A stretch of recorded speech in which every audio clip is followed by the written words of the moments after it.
Hey guys, so this is going to be a video that's going to go over the ethnography project, my story of resilience. So first let's open up. So we're going to go to eCadence. So when we go to eCadence right here, under assignments, you see the assignment here. When you click on it, it's going to open up where it gives you the potential for the instructions. So here it says please click here for the project itself. So when you click on it, it opens up with all the instructions. And what we also have is two examples of what all the instructions look like when you have a completed project. So we're going to open up the first one, and then we're going to open up the second one. All right, so we have the instructions, and then we have two different examples of what they look like. Now, so we're going to start here. All right, driving question is, how can I create a digital resilience journal, which is going to be a Google Slides presentation that tells my story? Goal, each one of you will create my story of resilience digital journal that will serve as a primary source document for future generations. This project will be known as the following: my story of resilience, and first name, last name. Rather than doing this assignment for me, I encourage you to do this assignment for you, as it is a step from being a world history scholar to a world history maker. There is a 5 C's connections we could do there. Introduction to the project. Now that we have journeyed together for our getting to know each other assignment, it is time to see a connection between world history and your story. And you can read the rest of the basically introduction there. Now to begin, the first thing you're going to do is you're going to go to Google and you're going to open Google Slides. So you're going to go to Google Drive, open up a Google Slides, and then you're going to title it My Story of Resilience / first name and last name. Then you're going to share it with me. So you have to share it with me, that way I have access to it. All right, let's get into step 1. Step 1 is actually slide 2 of the project. So we're going to go to the example, and from this point forward, what I'm going to do is, I'm going to use just one example. So there was 2, but I'm going to use Ms. Lopez's example. All right, and I'm going to break this here. So I'm going to have the instructions here and then the example here, so that way as I talk about it, I can show you quickly over here. So the instructions for step 1 is to do slide 2, which is this one right here. All right, so using Google Slides, only one slide, create a digital collage that tells us a little bit about yourself. Here's an example of the slide. So when you click on here, what it does is it gives you a template that you could use, and it again shows you the same examples I'm talking about over here. So you could copy this template and kind of like fill it out and make it your own. So that one is linked right here.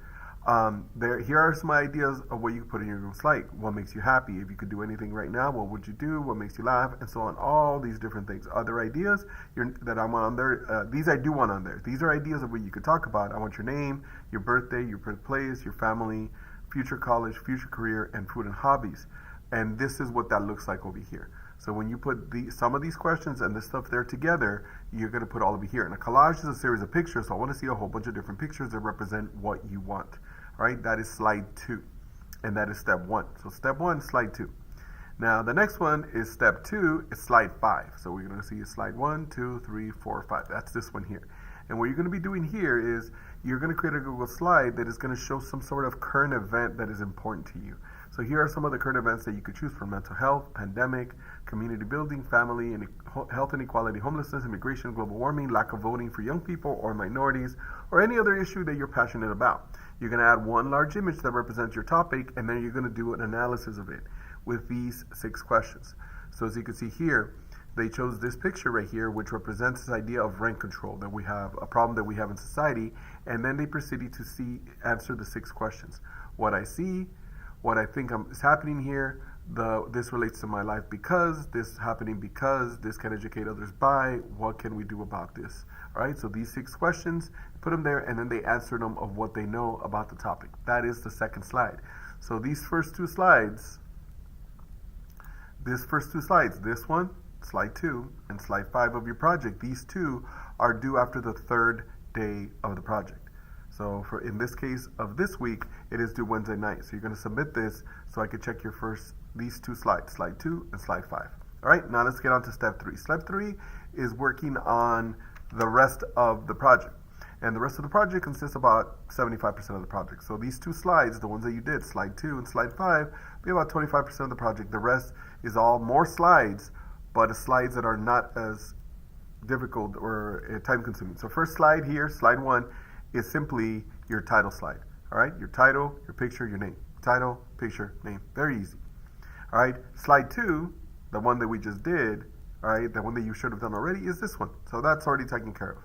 Slide 3 is right here. Slide 3 is this one right here. What is the significance of your name? right? So in this case, she put Kenya, Valeria Lopez Sanchez, and then she gives significance of each one. And then so it says, what do you have? Do you have any other ways of saying your name? So if you have a nickname, put the nickname. What does it mean? Did your parents get the idea of your name? Like example, Kenya Lopez, Kenya greatest champion, Lopez Latin personal meaning wolf. So that's what she basically put onto here. And then you're going to write in a little paragraph basically what does your name mean altogether, including nicknames. So that's slide 3. Slide 4, and we're over here. Slide 4 is this one right here, which is this one right here. What would you say are the differences and similarities between your generation and your parents' generation? 5-sentence explanation with 1 image. So she put 1 image and then she explained a lot more than 5. So you could do more than 5. So what are the differences between how you grew up and how they grew up? All right, like I'm Generation X, but my son is Generation Z. So if I was writing this, I would write about the differences between me and my son. All right. Slide 5, we already did it again. That's the one where you choose a different. So slide 5 is where you choose a topic that is important in society, and you kind of write about it, where you ask these questions. So you should have done that already. All right, so that's slide 5. Slide 6 is one where you're going to have to do a little bit of work. Slide 6 is an oral history of someone in your family. So oral history of one person in your family, ideally the oldest living relative possible. If you do not live with a family member, any trusted adult is also accepted. But you could also call somebody on the phone and ask them these questions. So you need to choose 10 of these questions that you see here, and then you need to have a conversation with your parents over them. You need to write a short little paragraph giving me the highlights of it, but you have to do is you have to record this. So you're going to have to record the conversation. So an oral history is basically like their story said out loud. So that's why we're going to record it. And if you could hear, you could click on hers, and it'll take you to the recording that she has of her mom. And now you could hear the conversation that she had with her mom. As I told you guys, and when you would play it on yours, it should play here right now because I'm recording it doesn't allow it. But what I told you guys yesterday when I explained this is that I would love to have done this when I was in high school and maybe interviewed my grandpa. Because the questions I would have asked from this stuff here, I would be able to record it and I would have been able to still listen to it. And even though he's passed for many years, I would love to be able to hear his voice and hear the answers to these questions. So take this one seriously. Oral history of an adult, slide 6, it looks like that. So a summary of the interview, the actual interview, and then a picture of you and the person with them. All right. Slide 7, which is slide 7 right here, share the history of your family and of yourself in the United States.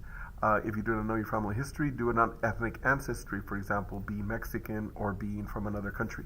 All right, you need to include 1 image like they did here with a flag and 5-sentence minimum. She obviously wrote a little bit more. So it's a history of your family or history of your ethnicity. That's slide 7. Slide 8 is right here, is the story of how your family and yourself has made America better. So how has my family made America better? And they wrote a paragraph here. Again, at least 2 images. So put at least 2 images here, and then write the paragraph of how you made America better. Maybe volunteering at church or schools, paying your taxes, working, being a good member of society, supporting family members, recycling, anything that your family has done to make America better. Slide 9, which is this one right here, is how do you define your cultural identity? How do you identify yourself as in terms of your culture? So your ethnicity, your religion, your beliefs, your communities. So you're going to write one image. So you put 1 image here, and it's 5 to 7 sentences of your cultural identity. So you're going to have to do self-analysis here of how I associate myself. All right. Last one is slide 10, and that's this one here. Slide 10. What would be a message that you could give yourself, your future self? So if you see yourself in 10 years, what would you tell yourself? What were your hopes to be done in 10 years? What have you accomplished in years? And you're going to write a 5 to 7 summary, and again, 1 picture as well right here. So these are the 10 slides that you will be turning in after 10 days of work in class. But the first 2 slides, slide 2 and slide 5, are going to be due after the 3rd day. If you have any questions, please let me know. Thank you.